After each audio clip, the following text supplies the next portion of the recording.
प्रधानमंत्री जी, आपके हर कार्य पर सवाल उठाए जाते हैं।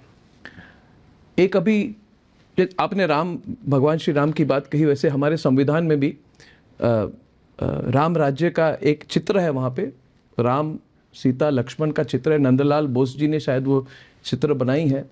और आज कहा जाता है कि नरेंद्र मोदी जी से डरिए।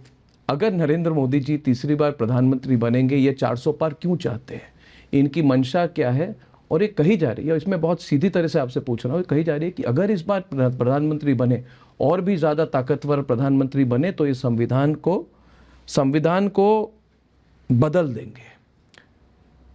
और आपने कहा है कि ये कोई बदल नहीं सकता अंबेडकर जी के संविधान को। मगर ये सवाल इतना उठ रहा है प्रधानमंत्री जी, मैं चाहता था इस इंटरव्यू में थोड़ी विस्तृत तौर से आप अपने पॉइंट ऑफ व्यू को मैं जरूर कहूँगा जी। जहाँ तक 400 का सवाल है, 2019 से 2024 मेरे पास जो सदन में संख्या बल है, बीजेपी का, एनडीए का और एनडीए प्लस का, वो करीब करीब 400 है। इफेक्टिव मेजॉरिटी ऑलरेडी आज जो वर्तमान में पार्लियामेंट चल रही है, उस पार्लियामेंट में हम ऑलरेडी 400 हैं। करीब हम 360 एनडीए हैं और हमें आंध्र मदद करता रहा, हमें उड़ीसा मदद करता रहा, हमें नॉर्थ ईस्ट मदद करता रहा और 5 साल मदद की है। ये नंबर 400 हो ही जाता है। तो 400 होता है तो इस चुनाव में 400 पार करने का लक्ष्य कोई तय नहीं करेगा क्या? अगर मैं 400 पर हूं तो मैं मेरे कार्यकर्ता को मोटिवेट करने के लिए 400 पार की बात नहीं करूंगा क्या? और ये जनता से आया जी। दरअसल ये विषय जनता से आया। दूसरी बात, संविधान का जहां तक सवाल है, मैं सदन में संविधान दिवस मनाने के लिए प्रस्ताव लेकर आया। किसने विरोध किया? कांग्रेस पार्टी के स्वयं खड़गे जी ने खड़े होकर के भाषण किया कि संविधान दिवस की क्या जरूरत है, 26 जनवरी है ना भाई।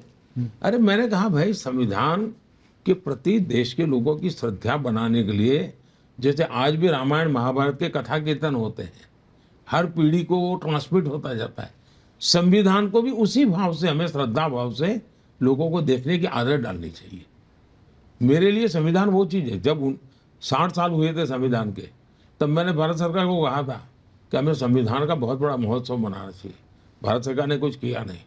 मैंने मेरे गुजरात में संविधान के 60 साल के निमित्त बहुत बड़ा अभियान चलाया था। और इतना ही नहीं, मैंने संविधान ये ग्रंथ को हाथी के ऊपर सजाया था और मैं खुद हाथी के पैरों के पास पैदल चलता था। क्यों? सामान्य मानवी को मुख्यमंत्री से भी बड़ा संविधान होता है, ये संस्कार करने थे मुझे। तो संविधान के प्रति मेरा समर्पण ये है। मैं पार्लियामेंट में गया तो संसद को मैंने माथा टेका था। मैं 19 में जब प्रधानमंत्री पद के लिए मेरी पार्टी ने मुझे नेता चुना तो मैंने पहले मेरा सर संविधान के सामने झुकाया था, तब जाके मैंने पद का ग्रहण करता हुआ भाषण किया था। तो एक तो ये मेरा पक्ष हो गया। दूसरा, कांग्रेस वगैरह ने क्या किया है? देश का संविधान बनने के बाद सबसे पहले फिजिकली उस पर हमला किया उन्होंने, संविधान पर फिजिकल हमला। संविधान का जो शारीरिक रचना थी नंदलाल बोस के चित्रों के साथ, और वो चित्र नहीं थे जी, उसमें एक मैसेज था कि हजारों साल की संस्कृति का एक नई कड़ी हमारा संविधान है। और इसलिए उन्होंने हजारों साली सांस्कृतिक घटनाओं को जोड़ते हुए पेंटिंग बनाए थे। बहुत सोच विचार करके संविधान की बॉडी बनाई गई थी। मैं आत्मा की बात बाद में करता हूँ, मैं बॉडी की बात करता हूँ। ये चित्र मामूली चीज नहीं थी। चित्र राम का था, कृष्ण का था नहीं, उसमें हमारे देश के गणराज्यों की भी चर्चा है चित्रों में जी, है ना, मतलब नरेशन का, यानी पूरी तरह सांस्कृतिक इतिहास है उसमें। उन्होंने सबसे पहले इसको खत्म कर दिया, भारत पर फिजिकल संविधान पर हमला किया। दूसरा, उन्होंने जो आत्मा पर हमला किया, पहला बॉडी पे किया, फिर आत्मा पे किया। कैसे किया? भारत के संविधान का सबसे पहला जो सुधारा किया है पंडित नेहरू जी ने, जो उसमें उन्होंने अमेंडमेंट किया है, वो क्या किया? फ्रीडम ऑफ स्पीच पर रिस्ट्रिक्शन का मतलब उसकी आत्मा पर पहली चोट जो अपने आप को दुनिया में डेमोक्रेसी की बातें करते लोग हैं, उन्होंने की। तो पहले शरीर से संविधान को खत्म किया, फिर संविधान की आत्मा को कर, अब वो संविधान की भावना पर हमला कर रहे हैं। संविधान की भावना है हमारे देश के फेडरल स्ट्रक्चर की। 100 से ज्यादा बार 356 का उपयोग करके बिना कारण सरकारें तोड़ दी गई। उस संविधान की भावना पर कुठाराघात था। फिर इमरजेंसी लाए, उन्होंने संविधान को पूरी तरह यानी एक वेस्ट पेपर बॉक्स में डाल दिया, ये हाल कर दिया। यानी सामान्य मानवी के लिए अब ये फिर से संविधान समाप्त करने का खेल खेल रहे हैं माइनॉरिटी का। अब आपने देखा जो बड़े शातिर पिक पॉकेटर होते हैं ना, शातिर पिक पॉकेटर, वो बड़े चालाक होते हैं। वो क्या करते हैं, मान लीजिए बस में चढ़ गए और किसी का बटुआ चुराया, वो बटुआ चुरा करके खुद रख देंगे, फिर एक और लड़का दौड़ेगा, ये चोर चोर चोर चोर, खुद के मेरा बटुआ गया, मेरा बटुआ गया। फिर और लोग भी देखेंगे, तो जिसका ओरिजिनल गया वो भी देखेगा मेरा बटुआ गया।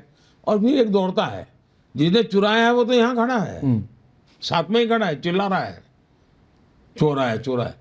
और एक जो निर्दोष है वो भाग रहा है। क्यों? चालाकी है। इन लोगों ने, मैं इनको पिक पॉकेटर नहीं कह रहा, ऐसे छोटे शब्द किसी के लिए मैं उपयोग नहीं करता हूं, लेकिन मैं उदाहरण इसलिए समझाता हूं कि वो अपना खेल खेलने के लिए उन्होंने चिल्लाना शुरू कर दिया, मोदी संविधान बदलेगा, मोदी संविधान बदलेगा, मोदी संविधान बदलेगा, जो कहीं है ही नहीं। न हम कभी बोले हैं, न हमने कभी सोचा। इतना ही नहीं, हम तो संविधान को इसके लेटर एंड स्पिरिट में जन जन तक पहुंचाना चाहते हैं। इन्होंने ये माइनॉरिटी के नाम का खेल खेलने के लिए खुद होकर के संविधान बदलना चाहते हैं, इसलिए ये चिल्लाहट शुरू की है। तो आपके कानों में वही आवाज आए और चोरी छुपे से पीछे वो करना। आप कह रहे हैं वो बदलना चाहते, वो बदलना चाहते किस हैं। दिशा में? वो धर्म के आधार पर आरक्षण करना चाहते हैं, और जो संविधान की आत्मा पर आखिरी कील होगा, वो आखिरी बार होगा संविधान की आत्मा पर। संविधान सभा ने जब चर्चा की, महीनों तक चर्चा की, और उसमें पंडित नेहरू जैसे लोगों को छोड़ दीजिए, बाकी सब सनातनी थे जी, और सबने मिलकर के तय किया हमारे दलितों को आरक्षण मिलना चाहिए, हमारे ट्राइबल को आरक्षण मिलना चाहिए, हमारे ओबीसी को आरक्षण मिलना चाहिए। संविधान की भावना थी, क्योंकि इन लोगों के साथ और कारण थे।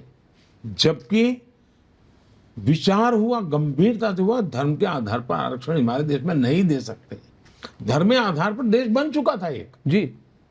अब हमें यहाँ देश में धर्म के आधार पर चलने की जरूरत नहीं है, हमें ट्रू सेंस में सेक्युलर होकर चलना चाहिए। ये सेक्युलरिज्म पर भी वार कर रहे हैं। जब धर्म के आधार पर आप आरक्षण कर रहे हो, तब सेक्युलरिज्म पर वार कर रहे हो, और इसलिए देश चिंतित है।